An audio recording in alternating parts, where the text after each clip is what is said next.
Everybody thinks they know Sheldon Cooper. The genius. The robot. The guy who could explain the entire universe but couldn't tell you he loved you if his life depended on it. And for years, the show let you believe that's all he was. Cold, closed off. A little brain on legs who took everyone around him for granted. But there is one moment, buried in the very last hours of Young Sheldon, that quietly tells you the truth about who Sheldon really was the whole time.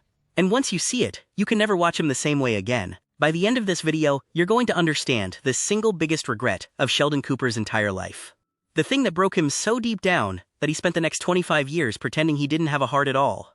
And here's the part that got me. It all comes down to 4 little words his dad said one ordinary morning. 4 words. And the way Sheldon answered them, or didn't, is the saddest thing in the whole show. We'll get to what they were. There's also a moment at the funeral where you watch Sheldon stand up and finally say everything he should have said. It's beautiful. It'll make you cry.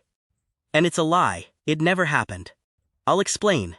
And there's one last thing. The cold, distant grown-up Sheldon you met in The Big Bang Theory, he was carrying this wound the entire time.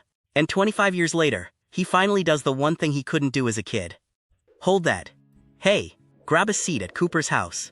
So let's start with who Sheldon was before any of this. Because you have to understand the kid to understand the wound. For most of the show, Sheldon treats his family like furniture. Useful furniture, sure. People who feed him, drive him, protect him, arrange the whole world around his needs. But furniture. He doesn't say thank you. He doesn't notice what it costs them. In his head, he's the main character, and everybody else is just supporting cast in the Sheldon Cooper story. And nobody got taken for granted more than his dad. George Cooper, the football coach. The beer-drinking, tired, ordinary man who, in Sheldon's eyes, was kind of an embarrassment. Sheldon was this delicate genius who loved science and Star Trek and clean, logical things. And his father was loud, and simple, and human. The two of them could barely talk to each other. Sheldon spent years quietly looking down on him. But here's what Sheldon couldn't see at the time. Watch George across the whole show. Really watch him. This is a man who drove his strange little boy across the entire state of Texas for science fairs he didn't understand, who sat through lectures that went straight over his head, who took shift after shift, swallowed his pride, and kept the lights on so this kid could chase a future that would eventually take him far, far away from home. George loved Sheldon in the quietest, least flashy way a man can love a kid. Not with words, with showing up, every single day. And Sheldon, the boy who noticed everything about black holes and nothing about people, missed all of it. Now, let me close that first loop. The 4 words. It's an ordinary morning. Nothing special. George is heading out the door to work, like he's done 10,000 times before. And on his way out, he says it. See y'all later. See y'all later. The most normal thing in the world. The kind of thing you say without even thinking about it. Because you're sure, you're absolutely certain, that there's going to be a later. And Sheldon says nothing. He doesn't say bye. He doesn't look up. He barely even registers that his father just walked out of the house. Why would he? It's just Tuesday. Dad's gonna work. He'll be back for dinner. Except he won't. Because that afternoon, at work, George Cooper has a heart attack. And he's gone. Just like that. No warning. No dramatic deathbed scene. No last words at the hospital. A man around your own dad's age walks out the door saying see y'all later, and he never comes home. And the last thing his genius son ever did with him was ignore him. Sit with that for a second. Because this is the thing the whole show has been quietly building to for 7 years, and most people don't even catch it. Sheldon's final moment with his father was a non-moment. A silence. A door closing on a kid who didn't bother to look up. Now here's where the show does something genuinely brilliant and genuinely cruel. In the next episode, the family is in the days after George's death, and Sheldon is lost. He doesn't know how to grieve. Everybody else has a way. His mom runs to church and prays. His meemaw drinks. His brother Georgie throws himself into handling the funeral arrangements. And Sheldon just sits in the kitchen, staring at the door his father walked out of, trying to solve grief like it's an equation, and failing. Because grief has no clean answer. And in his head, he keeps replaying that morning. Over and over. See y'all later. And every time it replays, Sheldon imagines a different version. A better version. One where he answers. He imagines saying, bye, Dad. He imagines asking his father for a ride, just to have those few extra minutes in the car. In one of them, he imagines reciting Spock's farewell from Star Trek. One have been, and always shall be your friend. Because that's the only language Sheldon has for love. The language of the things he watched on TV. He keeps rewriting that morning, trying to give himself the goodbye he didn't take. But you can't rewrite a morning that's already gone. That's the whole terrible point. And now let me close that second loop. The one that wrecked me. It comes at the funeral. The family is gathered. The casket is there, and Sheldon's mother gently asks him if he'd like to say a few words. And he does. You watch him stand up. You watch this stiff, awkward, emotionally frozen boy walk to the front, and then he opens his mouth and says everything. He talks about that last morning. He admits he said nothing. He admits he regrets it. He says he could have said bye, could have asked for a ride, could have said he loved him. He stands in front of everyone, and finally lets it out. And it is the most moving thing in the entire series. And then the scene freezes. And adult Sheldon's voice comes in. Jim Parsons. And he says quietly, "I wish I could tell you I said all those things. But I didn't. It was a daydream. It never happened." You watch the scene rewind, and this time, the real version plays. And in the real version, Sheldon stays in his seat. Silent. He can't do it. He couldn't say goodbye to his father the morning he left, and now he can't even say goodbye to his casket. And that silence? That silence is the wound he carries for the rest of his life. Now let me close that last loop, because this is where it all connects, and this is why this one little moment matters so much. Think about the Sheldon you met in The Big Bang Theory. The grown man. The famous physicist. And think about how he talked about his late father over those 12 seasons. Dismissively. Like George was an embarrassment.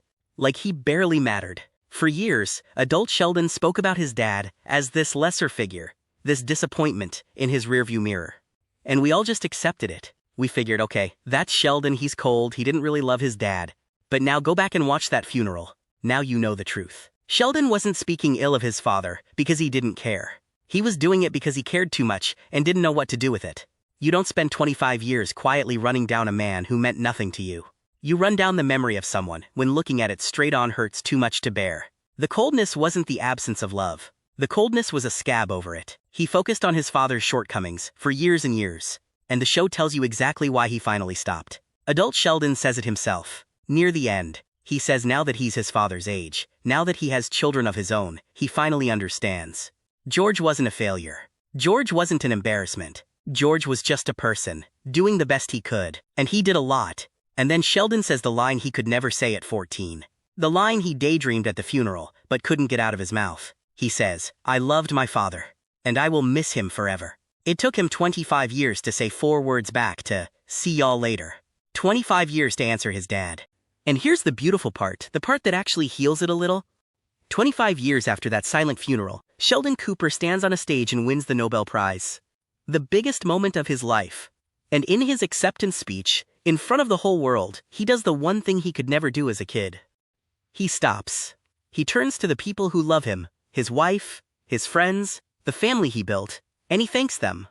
Out loud, he tells them they matter. He lets them know that speech only exists because of this funeral, because somewhere deep down, that 14-year-old boy never forgave himself for staying silent. And he spent the next 2.5 decades, slowly, painfully, learning how to open his mouth before it was too late again. The kid who said nothing to his dying father grew into the man who made sure everyone he loved heard it while they still could. So who's the villain of this story? It's not Sheldon. It's not George. It's not even death. It's the lie we all believe. The quiet, comfortable lie that there's always going to be a later. That you can love someone in your head, silently, and never actually say it. Because they already know, and there's no rush, and you'll tell them tomorrow. Or next week. Or someday. George said see y'all later because he believed in later. Sheldon stayed silent because he believed in later. And later never came. That's the thing this whole video is really about. Not physics. Not genius. Just a boy who assumed he had more time, the way we all assume we have more time, with the people walking out our door every single morning.